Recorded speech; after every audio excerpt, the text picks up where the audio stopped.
What is up, YouTube? Hi everyone, how everyone's doing? Um, Today's video, Meranoplus get a new enclosure. This looks like it's probably going to be the last final enclosure of the colony, purely because the colony is quite a small sized ant, and I don't think they'll need much more space than this tank can provide actually. So they're all basically clustered around here right now.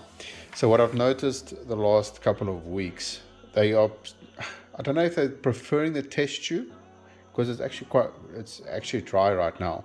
And inside, there's very little movement inside. So I don't think they're too fond of this formicarium. Yeah, just rattled them. I don't think they're too fond of the formicarium, so I'm expecting them to basically do a bit better in the normal a setup like I've got for the droptails. Focus a bit better there. So hopefully the colony will have a bit of a bigger explosion than what they have been experiencing right now. So I'm going to do a little time lapse for everyone. Similar setup to what the droptails had. They are found in grassland, but more towards the Western Cape of South Africa. So they're more in an environment of fynbos, in my opinion, from what I've read and where they're mostly found. So what I'm going to try and do is, instead of like a grassland setup that I've got with the droptails, I'm going to try and maybe do like a fynbos setup. Now I don't have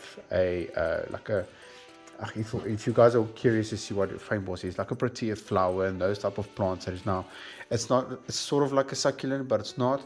So hopefully I can try and find one that I can actually plant in here to try and resemble now the fynbos. So I'll plant that once I can find that by a local nursery. I don't have it here right now. So for now, I was just going to have some rocks, some soil and whatnot. And yeah, that should be good. I think that will be enough for them to get started. Anyway, off to the time lapse. Hope you guys enjoy.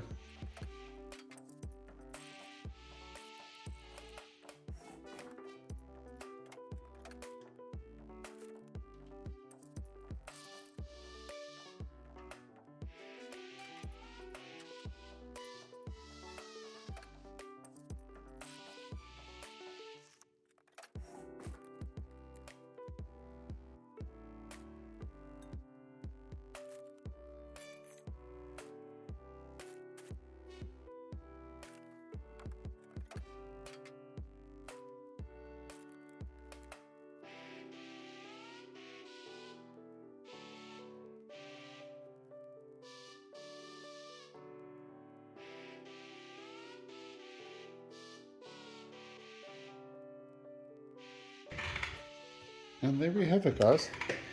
Bit of a naturalistic. You would wonder why I've got so much soil in the back. So that's now where I'm basically planning to plant the plant over here.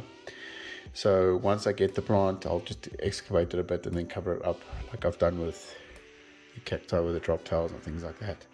So now comes the interesting part. For you that are wondering if I'm going to do a similar thing than what I did with the droptails, you are correct. I'm going to have a little stick. So it will look like this. Has a little stick set up like that. And then hopefully we can see some nice little fuzzy bodies moving up and down. So I'm not expecting them to be using that immediately because the colony is still quite small. So what I'll do is I'll be feeding up here the first couple times, just so that the colony can have itself settled in and established. And then from there, hopefully we can start experimenting down below. Okay, so the plan is I'm going to basically detach. I'm going to detach the outworld. I'm going to basically detach all the pieces completely. I don't really see them. I see one work in the outworld right now over here. So I'm going to try and detach everything. Obviously, I'm just going to put the test tube here on the sand part. Let's do that. I'm going to put the test tube over here. That's got most of the colony now. So hopefully they can start digging right away. The only challenge that I foresee is the nest. I just noticed one thing. I did forget the baby powder barrier. I had a lot of questions with regards to the baby powder barrier. So what I'm going to do is, for this one, I'm not going to use alcohol, rubbing alcohol or anything. I'm going to use straight dry baby powder. So what is the main thing that a lot of us ant keepers do, because we are very lazy people. So let me just demonstrate to you guys. So here's inside is just plain baby powder with my cotton wool with a lot of tweezers, because I just don't want to get my hands dirty. So dab it in the baby powder, and all you do is circular motions all around. You basically want to just powder it on. Now, one thing you do need to be cautious about is corner pieces. Ants generally will try and climb up the corner pieces because the baby powder doesn't really stick there. So just keep an eye out on that. And then just all along the edge. Hands are fading. Dab it a bit more, and I see that that is not putting on as strong as I would like it to be. So obviously, guys, if you have an open setup like this, you want to make sure that this is 100% solid. Excuse me, because obviously there's no lid and you don't want them getting out. So this cotton wool is now. What I found is that you bunch the cotton wool up into like a little ball, and it makes it very easy to apply the baby powder. So simple enough. This is quite effective. A lot of people don't feel the need for rubbing alcohol because sometimes it does cause a paste and a bigger barrier where it can be more of a easier thing to climb up on. Could be a bit more of a challenge to climb on. So what I'm going to do is just leave that as is. Generally, guys, ants don't try and get out if they are happy. If you can keep ants happy in their enclosures, they won't try and escape. That is a general rule with it. Not always, but that is a general rule. Just taking some tissue and cleaning the edges up because I am OCD like that.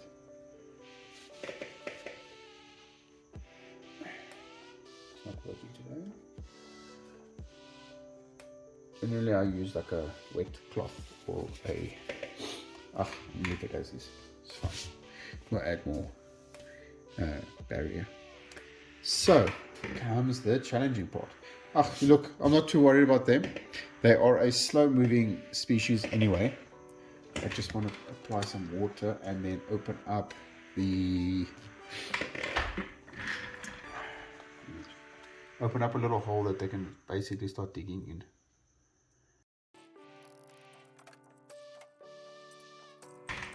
Now, I do see that Meranoplus aren't fans of well-hydrated environments, so I'm not going to make this too damp.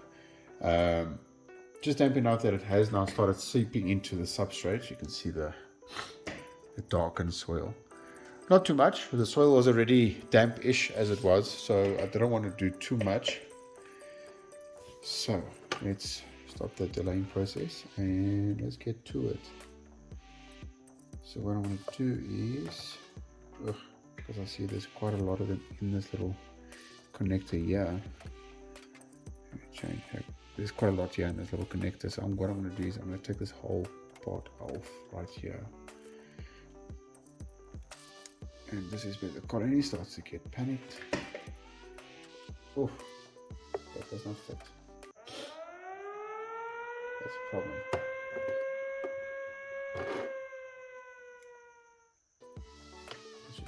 Like that.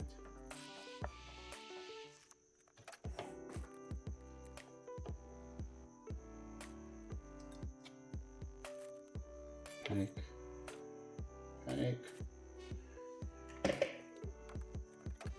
Okay, detaching the outworld. The outworld I'll just basically put open inside so the worker can just find her own way.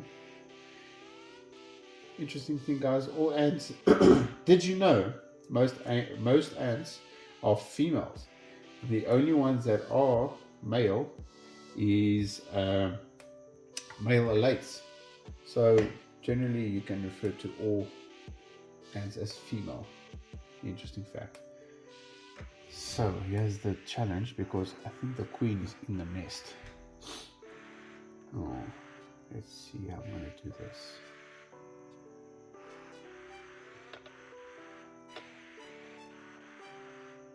Colony is not happy, but it is to expect it. So let's see, maybe if I prop up like that, will it fit? Yes, I think so. But the problem comes in.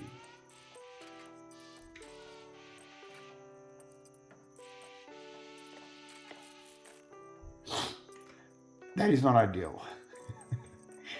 So I'm wondering now, what am I going to do? Let's see, because right now I've got this connector lying right against this glass, and yeah, that is not ideal. Let's turn this. Okay, so the nest part is fine. It's not touching the glass. That's no problem. Let's see. Think.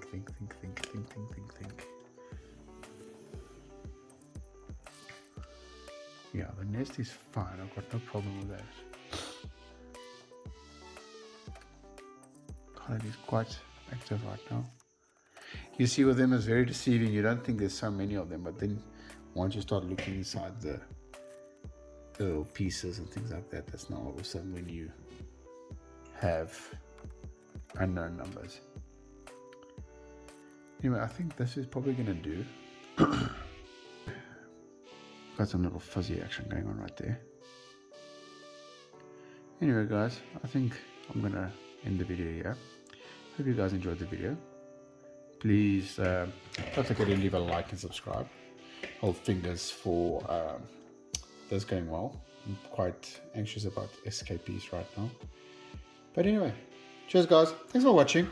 Have a good one. Cheers.